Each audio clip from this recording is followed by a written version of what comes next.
basically nothing's new then. He's going to end the contract because of what happened between me and Brennan. Yeah. Was that all? I mean, did he say anything else? Only that he was sure that if he asked me up to his room, that I'd go with him. Only I didn't ask him, so we'll never know whether that was true or not, will we? Listen.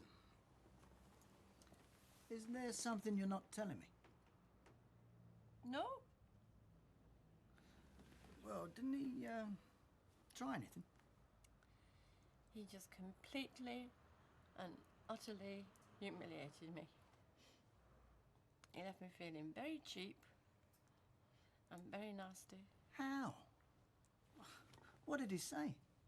I just told you. About going up to his room? Well, that's charming, isn't it? I asked you to have a word with this man that's got our livelihood and our future in the palm of his hand. All you can do is come back and tell me how you're still smitten with him. I'm not smitten. About going up to his room and that. I hate him. I hate and despise him. Do you? Yes. Well, it wasn't an entirely wasted evening then, was it? I really have got to go. Could you just hold me a minute? Of course I can. Now, what is the matter, eh? Oh, I'm sorry, I've let you down. No! Yeah, well, you wanted me to help with Stephen and I got nowhere. What do you mean, got nowhere? Of course you did. Well, I didn't find anything out. Yes, you did. You found out that you hate and despise him. Yeah, because he humiliated me and he knew exactly what he was doing, so yes, I do hate him, yeah. Good. Because the business, right, if I lost that, it'd be bad, but I could always start again. I could go around with a rag and bone cart. But if I lost you, then I'd really be sunk. Oh? So what I'd like to do is keep both you and the business, and that's what I'm going to try for. You'll be all right. I think we both will. So am I leaving you here? Yeah, well, you might as well. Oh, not forever, I hope. We close at 5. No! I'm just going to do a bit of shopping and then I've got my lunch with my wonderful son. Oh, aren't you the lucky one? I think so, yeah. Where are you going? We're meeting in the Rovers, but I think we'll end up somewhere a bit more salubrious. I'll see you, love. Bye-bye. Yeah, bye-bye. Okay. Bye, Mum. Bye-bye. I'm not too late for a bit of dinner, am I? No. Only what she gives me for breakfast, it wouldn't feed a flea. OK then, where are you? Eh? I've looked through it twice and I can't find so much as a mention. Well, I can't be in the paper every day, you know. Yeah, there are other folk in Weatherfield. There's not many of them that lost the licence, though, last week, are there? Where's mention of that? Well, there isn't any. You've No. just told us. No. Whereas, week before, when I lost my licence, that would in, were practically on front page. No, it wasn't. Well, it wasn't on front page, but it would in. Whereas him, that's OBE and counsellor and all that, not so much as a word.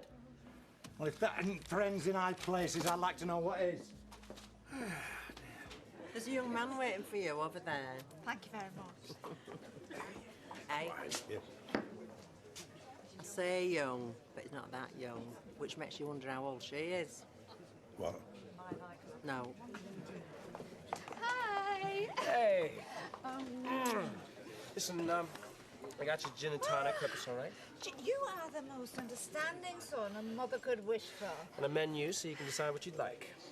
Oh, we're eating here, are we? Well, I hope you don't mind. I got such a tight schedule this afternoon. Oh, sweetheart, it doesn't matter to me where we are. You're still big friends with Mike and Alma, right? Yeah. Then I should warn you, I had to make a tough decision. Quebec are dropping Baldwin Sportswear. We're not going to give them any more orders.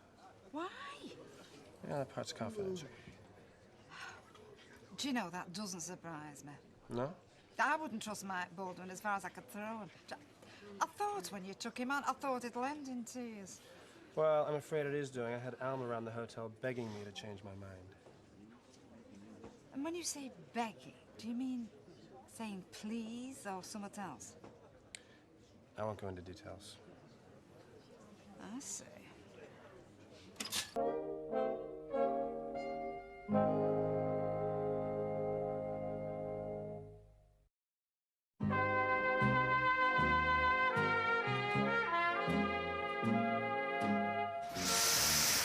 You know, some people don't know how lucky they are. Well, this lot for a start. They come in the morning, they clock in, do what they're told and clock out. Don't have to think, don't have to worry. I think we'll finally do. About what? Well, all sorts.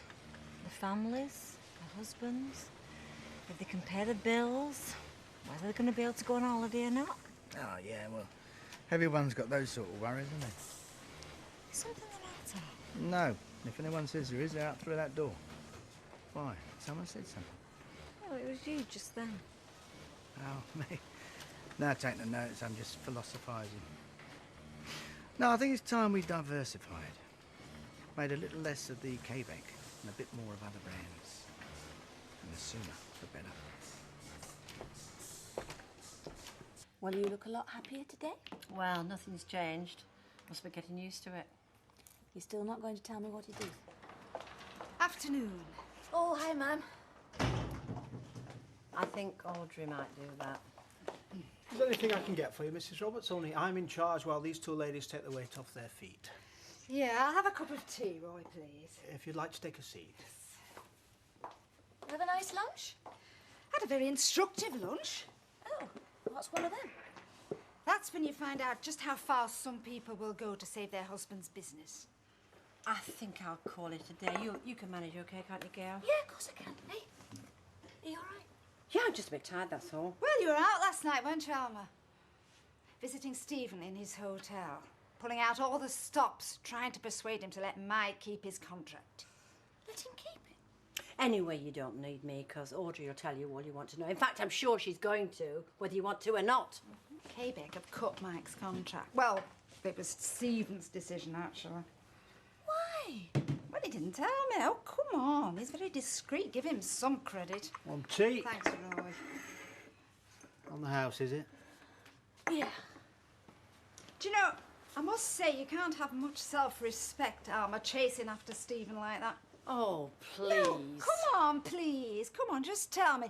Just tell me how you thought you could persuade him where Mike failed, huh? Well, I hoped that he might give me an honest answer when I asked him why he was out to ruin my husband's business and put dozens of people out of work. Work that he came over here and created out of nothing. Oh, so he can just take it away when he suits him, can he? I am sure he has the best of reasons, Alma. Only nobody seems to know what they are. I'm sorry, Audrey. I think your son is a nasty little scheming coward, and I hope one day he gets what he deserves. Well, we all know what that is, don't we? Hey, that is the voice of a woman scorned. That's what that is. I'm sorry, Gail, but I am not having things like that said about my son, and especially not from her. He has ended Mike's contract. Yes. Well, no wonder she's unhappy. Who else was there then? Well, Gail, of course, and Roy. Oh, Cropper. Well, that's all right. No one's going to take a blind bit of notice of him. Right, it doesn't matter anyway. What do you mean it doesn't matter? I'm trying to keep this quiet. Right, it doesn't matter what Gail says or Roy. Because Audrey was there, and there's no force on earth that's going to keep Audrey quiet. True. Well, I think Alma's got very coarse since she's been married to Mike Baldwin. I mean, I think the way he is has rubbed off on her. What, like you marrying me made you turn you into a lady? I was that before. Not as I remember. Have you finished that? Yes, I have, love. I'll see you, Jack. See ya. Hey, you know the hot shots on the telly 2 o'clock tomorrow afternoon? She isn't she? Aye, aye. Well, I must try and watch that, aye. Mind you, she'll romp in last, as usual. Have a bit of faith, Alf. Alfie, come on. I'm coming up. Yes. Oh, sorry.